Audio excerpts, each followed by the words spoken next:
স্বস্তিকের সামনে গীতাকে প্রপোজ করল বিষ্ণুদেব। বিষ্ণুদেব স্পষ্ট জানিয়ে দিল গীতাকে সে ভালোবাসে। কিন্তু এই কথা শোনার পর স্বস্তিকের কি রিয়াকশান হবে? স্বস্তিক কি গীতাকে বিষ্ণুদেবের কেসটা লড়তে দেবে? এটা জানতে আমাদের ভিডিওটি শেষ পর্যন্ত আপনাদের সকলকে দেখার অনুরোধ রইল।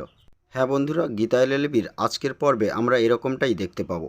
এরকম সিরিয়ালের দুর্দান্ত আপডেট পেতে আমাদের চ্যানেলটি সাবস্ক্রাইব করে পাশের নোটিফিকেশন বেলটি প্রেস করে রাখুন, যাতে আমাদের আপলোড করা ভিডিওগুলি আপনারা সর্বপ্রথম পেতে পারেন। তো চলুন কথা না বাড়িয়ে শুরু করা যাক।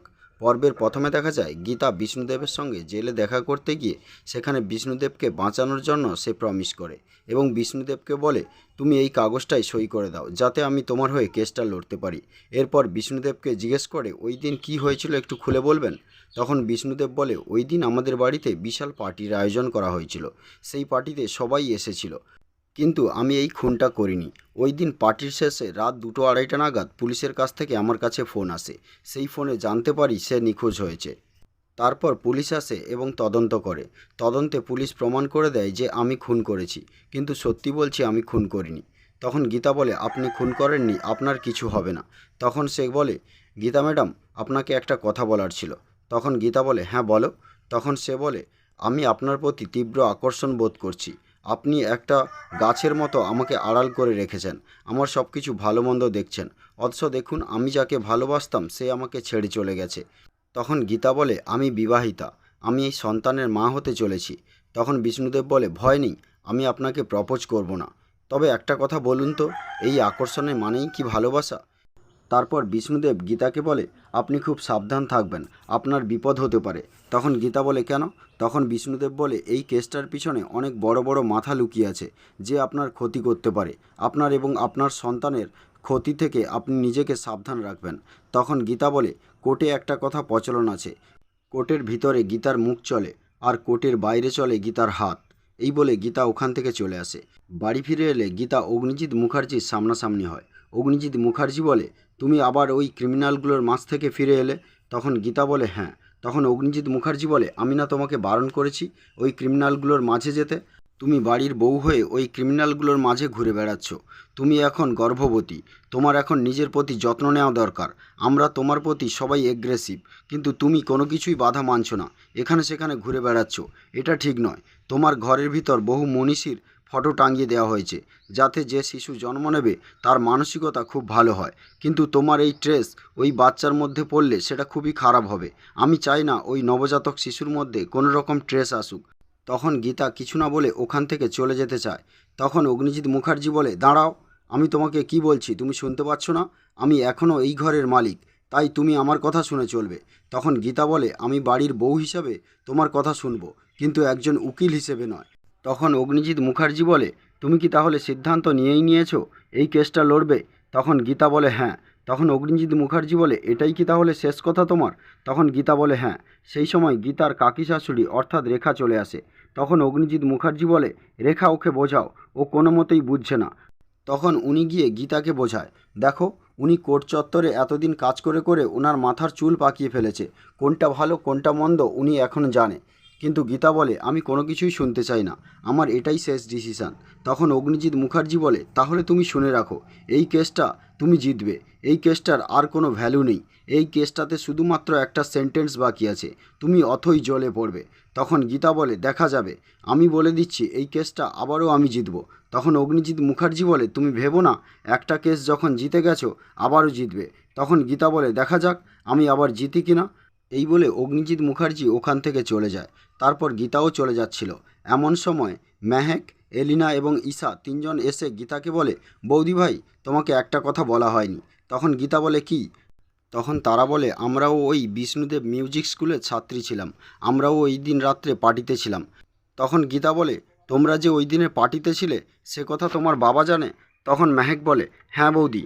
তখন ওখানে অগ্নিজিৎ মুখার্জি আবার চলে আসে এবং মেহেককে বলে, তোমরা এখান থেকে ভেতরে যাও। তখন তারা চলে যায়। এরপর গীতাকে বলে, আমি চাই না এই কেসের মধ্যে আমার পরিবারের কেউ জড়াক, এটা তোমার যেন মাথায় থাকে। এই বলে অগ্নিজিৎ মুখার্জি চলে যায়। এরপর দেখা যায় গীতা তার রুমে পৌঁছলে স্বস্তিক তাকে জড়িয়ে ধরে। স্বস্তিক তাকে বলে, তুমি আবার ওই বিষ্ণুদেবের কাছে গিয়েছিলে? তখন গীতা বলে, হ্যাঁ। তখন স্বস্তিক বলে, আমি ওনার বিষয়ে অনেক খোঁজ নিয়েছি, ওনার অনেক গার্লফ্রেন্ড ছিল। তখন গীতা বলে, তাতে কি হয়েছে, উনি আমার ক্লায়েন্ট, তুমি ভেবো না আমি অন্য মেয়েদের মতো ওনার সঙ্গে জড়িয়ে পড়ব। তখন স্বস্তিক বলে, সেটা আমি জানি। এরপর দেখা যায় জেলের সেলে নদী বিষ্ণুদেবের সঙ্গে দেখা করতে গেছে। তখন বিষ্ণুদেব নদীকে দেখে বলে, নদী, তুমি তো দিশা হারিয়ে ফেলেছিলে। তখন নদী বলে, মানে?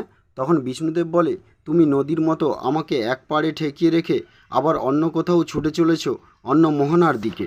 তখন নদী বলে, তুমি এসব কি বলছো? তখন বিষ্ণুদেব বলে, জানি জানি, সব জানি। তুমি তো আমাকে ঘৃণা করতে, তুমি তো কোর্টে তাই বলেছিলে, তাই না? তাহলে আজ কেন আমার কাছে এসেছো? এরপর বিষ্ণুদেব আরও নদীকে বলে, নদী, আচ্ছা, ভালোবাসার অনুভূতি কি ভুলে যাওয়া যায়? আমি তো এখনও পর্যন্ত ভুলতে পারিনি। আমার স্মৃতিতে তুমি এখনও বসে আছো। তুমি কি আমাকে সম্পূর্ণ ভুলে গেছো? তখন নদী বলে, না বিষ্ণুদেব, আমি তোমাকে ভুলতে পারিনি। তবে কোর্টে সেদিন আমি তোমার বিরুদ্ধে ওইসব কথা বলতে বাধ্য হয়েছিলাম। আমার ফ্যামিলি থেকে তোমার বিরুদ্ধে বলার জন্য চাপ দেওয়া হয়েছিল। তখন বিষ্ণুদেব বলে, বাহ, তুমি তোমার ফ্যামিলির জন্য আমাকে ছেড়ে দিলে, আমাকে ভুলে গেলে? তাহলে আজ কেন এখানে এসেছো? তখন নদী বলে, আমি এসেছি তোমার কাছে এটা জানাতে আমার বিয়ে হতে চলেছে, কয়েকদিন পর আমার বিয়ে।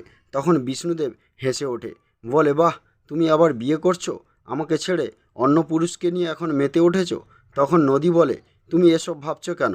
আমাকে আমার বাড়ি থেকে জোর করে বিয়ে দিচ্ছে, আমি এই বিয়েটা করতে বাধ্য হচ্ছি। তখন বিষ্ণুদেব বলে, থামো, তোমাকে আর বলতে হবে না, আমি সব কিছু জানি। তুমি কি ভাবছো আমি কিছুই বুঝতে পারি না?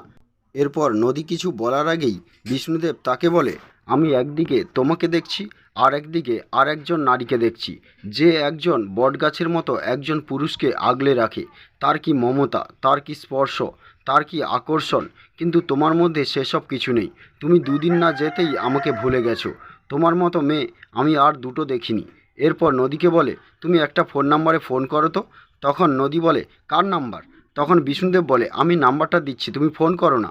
এরপর নদী ওই নাম্বারটায় ফোন করে। তারপর দেখা যায় স্বস্তিক গীতাকে ধরেছিল, ওই অবস্থায় ফোনটা আসে।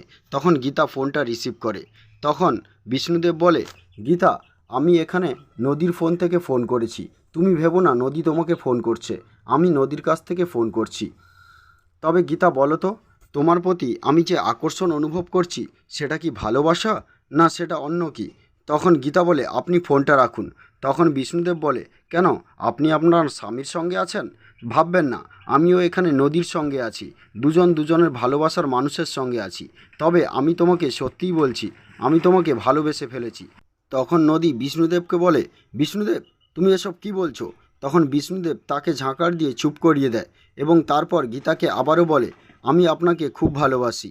স্বস্তিক এইসব কথা শোনার পর গীতাকে ছেড়ে ওখান থেকে চলে যায়। গীতাও ফোনটা রেখে স্বস্তিকের পিছন পিছন যায়। স্বস্তিককে বারবার বোঝাতে থাকে, দেখুন, এসবের পিছনে আমার কোনো হাত নেই, আমি ওনাকে ভালোবাসি না, উনি ওনার মতো বলে যাচ্ছে, কিন্তু আমি তো তোমাকে ভালোবাসি। কিন্তু স্বস্তিক কোনো কথা শোনে না। তো বন্ধুরা, আজকের পর্ব এই পর্যন্ত। কিন্তু পরবর্তী পর্বে গীতা কি স্বস্তিকের রাগ ভাঙাতে পারবে? হ্যাঁ বন্ধুরা, কমেন্টে জানিও।